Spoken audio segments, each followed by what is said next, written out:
83-73 is the final score in favor of Virginia Tech as they blow past Florida State in the second half and win by double digits. Now joined by head coach Buzz Williams. And, Coach, obviously this was an exhausting effort. We can see that all over the guys as they walk out of the locker room. How would you describe this? We've gone with persistent, resilient, but eventually it seems like you just wore them down. I think persistence good. I think resilience good. I think it's hard to underestimate and quantify guys that care, guys that love one another, guys that play for one another. There were multiple times that they could have stopped. Florida State's way more talented than we are per position. I don't think that there would be any sort of NCAA trade amongst Florida State for anybody on our team, but I thought that they played really, really hard. I thought they just kept hanging around. When we have a low turnover rate, we have a chance to win.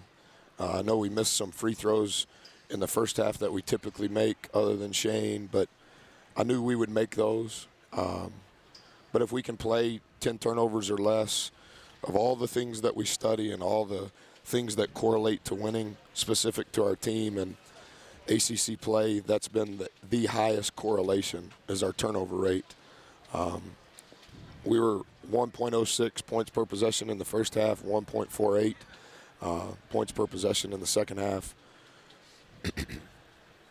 But we gave ourselves a chance because we didn't turn it over.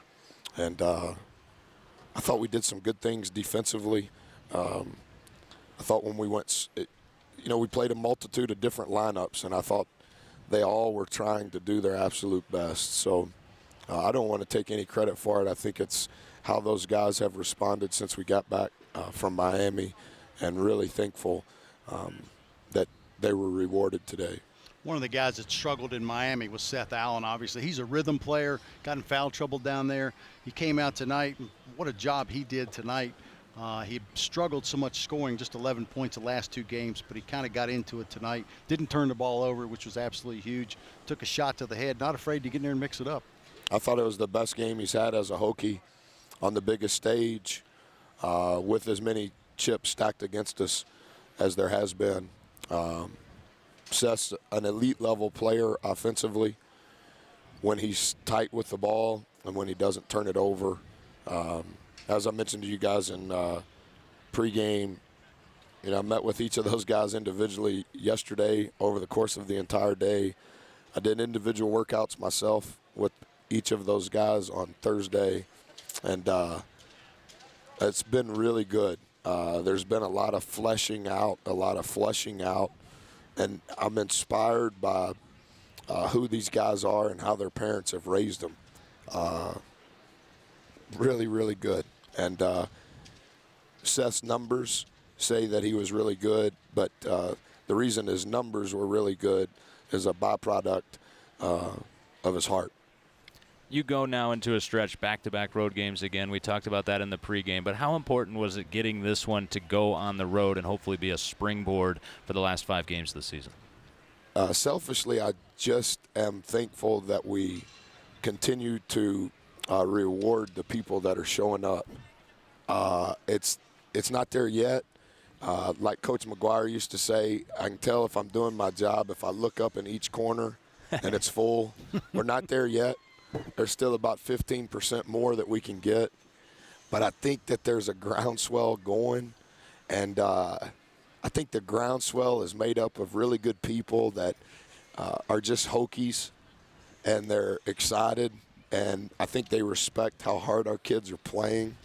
And relative to building what we want it to become, I think we're a little ahead of pace in a lot of ways.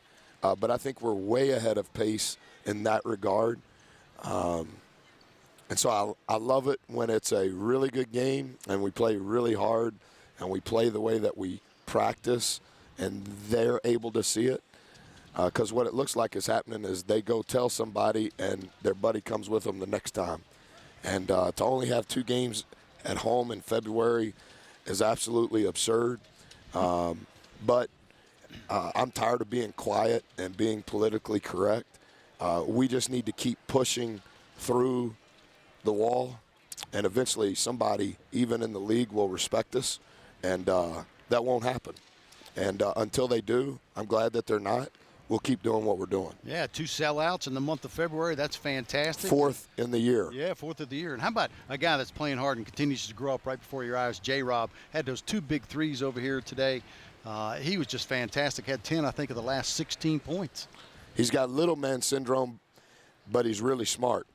And people don't give him credit for how smart he is. And he's got an engine that doesn't stop, and he's a lot more competitive than you would think. So pleased with him. Has a really bright future. He's easy to cheer for. He's easy to hug. And he's tough enough to make a shot in the corner and then make another shot in the corner. And free throws. And, well, he missed 2 early, so let's not give him too much credit. He missed 2 in the first half. 83-73 is the final. We'll close up with Buzz Williams with the real reason, Coach. We got to reveal this as to why you won. That was the finest work with the timeout stools that we've seen all season long, and I think the 2 young gentlemen that were responsible for that are with us here. We got to introduce those guys before we let you go. This is Logan and Lucas, and they were our honorary ball boys. And they did an unbelievable job. Did you see how efficient they were in bringing out the stools? I saw the reps that they were doing in practice long before the guys came out to get shots up. That's because Lyle and Devin were helping teach these guys how to do right. They were here for shoot-around. They closed us out in the huddle, and I wanted them to close us out with the media. Are you ready? This is the worst part of the job, guys. Are you